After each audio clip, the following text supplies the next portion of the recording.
wabarakatuh. Alhamdulillahirabbil alamin. Wassalatu wassalamu ala asrofil anbiya'i wal mursalin wa ala alihi wa sahbihi ajma'in, amma ba'du. Teman-teman dan rekan-rekan seiman dan seagama, bertemu lagi sama saya Muhammad Jumadi Alimin. Saya akan melanjutkan pelajaran saya tentang ilmu tajwid plus. Tapi sebelum saya melanjutkan, saya minta agar rekan-rekan sekalian dan teman-teman dulur sedanten klik yang di bawah ini ya. Jangan lupa klik, like, subscribe, bagikan ya. Kalau bermanfaat silahkan dipakai, kalau misalkan tidak bermanfaat kritik saya dan kasih tahu saya, karena di sini saya masih dalam belajar ya. Baiklah kawan-kawan, saya tidak mau panjang lebar lagi. Pelajaran selanjutnya yaitu cara membaca Al-Quran yang dilarang. Kok bisa membaca Al-Quran kok dilarang?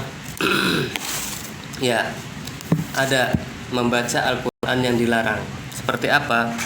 Sebagaimana ulama mengatakan, Syekh Muhammad Maki Nasr ya, Syekh Muhammad Maki Nasr menjelaskan telah merinci beberapa bacaan atau tingkah laku saat membaca yang dianggap menyimpang dan tidak sesuai ya dengan tujuan membaca Al-Quran. Antara lain yang pertama yaitu at-tarkish ya. Apa mang artakish itu? Artakish kata Syekh Muhammad yaitu qori atau membaca ya, sengaja berhenti pada huruf mati. Si pembaca sengaja berhenti pada huruf mati, namun kemudian dihentikannya secara tiba-tiba, seakan-akan ia sedang melompat atau berjalan cepat meliuk-liuk seperti penari ya. Contoh surat Al-Ikhlas, Qul huwallahu ahad. Tuh, kayak muncul untuk ahad, seperti meloncat seperti itu ya. Atau secara sesuai dengan tujuan membaca Al-Quran ya, yang menyimpang, berhentinya itu melompat atau berjalan cepat, atau seperti Qul huwallahu ahad, Qul huwallahu ahad, Allahus samad, lam yalid wa lam yulad wa lam yakul lahu kufuwan ahad. Seperti itulah ya. Jadi tidak sesuai dengan wakaf ya. Berhenti, ada wakaf emang berhenti, tapi cara bacanya dia itu seperti orang yang melompat atau seperti berjalan cepat, meliuk-meliuk ya. Alhamdulillahi rabbil alamin.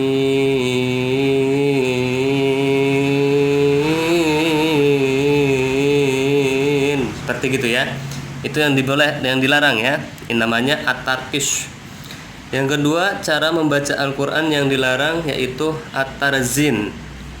Apa at-tahzin?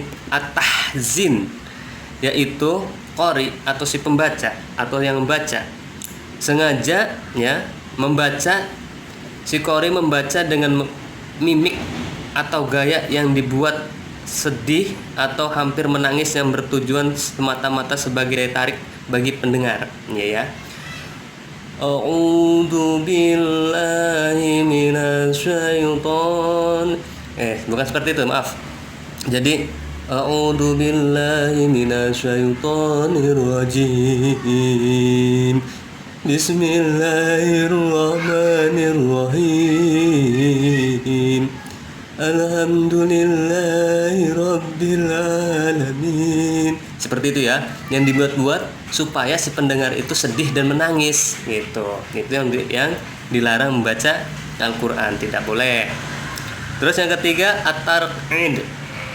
at-tar'idu yaitu qori atau si pembaca mengalunkan suara yang terlalu bergetar sehingga mirip suara orang yang kedinginan atau kesakitan ya. Bismillahirrahmanirrahim. Alhamdulillahirabbil alamin. Arrahmanirrahim. Alhamdulillahirabbil alamin. Arrahmanirrahim. Itu enggak boleh ya. Walaupun sanksi syara tidak ada, tapi bagi seorang qori yang dikenal telah berilmu, sanksi cacat atau aib itu sudah cukup berat ya. Hukumnya nggak apa-apa ya, kata di sini cuma nggak apa-apa, cuman adab kata sini nih berakibat emang tidak dosa kita membaca seperti itu, tetapi hanya cacat menurut dunia kiroat. Ini yang udah paham kiroat itu cacat ya, walaupun sanksi syarat tidak ada di fikih ataupun di hukum-hukum membaca Al-Quran seperti itu tidak ada ya. Tapi bagi seorang qori yang dikenal telah berilmu ya, sanksi cacat atau aib itu sudah cukup berat. Masya Allah ya. Jadi cacat atau sanksi itu walaupun bacaannya seperti tadi itu sudah jelek ya, tapi kalau kita sebagai orang awam melakukan seperti itu tidak apa-apa, tidak berdosa ya. Jamaah sekalian yang dihormati Allah, yang dimuliakan Allah. Di samping itu tidak juga terlalu menakutkan bagi masyarakat awam untuk membaca Al-Quran ya. Jadi biasa-biasa aja masyarakat awam ya, jangan dipermasalahkan. Itu khusus sanksi bagi seorang kiroat ya, yang ahli tajwid ya. Apa sih kiroat itu? Ilmu kiroat ya, pengertian menurut arti atau bahasa adalah bacaan ya. Kiroat itu bacaan, berasal dari kata qoro'a yang berarti membaca ya. Sedangkan menurut istilah Al-Quran, ilmu kiroat yaitu huwa ilmu yu'rafu bihi kaifiyatun nutqi fil kalimatil qur'aniyati wa tariqahu awaiha ittafaqan wa ikhtilafan ma'a izzi wa kulli wajhil linnaqilihi ya. Ini menurut istilah sesuatu pengetahuan tentang tata cara pengucapan kalimat atau ayat-ayat Al-Quran, baik yang disepakati maupun yang terjadi perbedaan yang disandarkan kepada seorang imam kiroat ya. Itu jadi pengertian kiroat, arti kiroat itu bacaan ya, tapi menurut istilah yang disandarkan sesuatu pengetahuan tentang tata cara pengucapan kalimat atau ayat-ayat Al-Quran yang baik ya, disepakati maupun yang terjadi perbedaan yang disandarkan kepada Ya.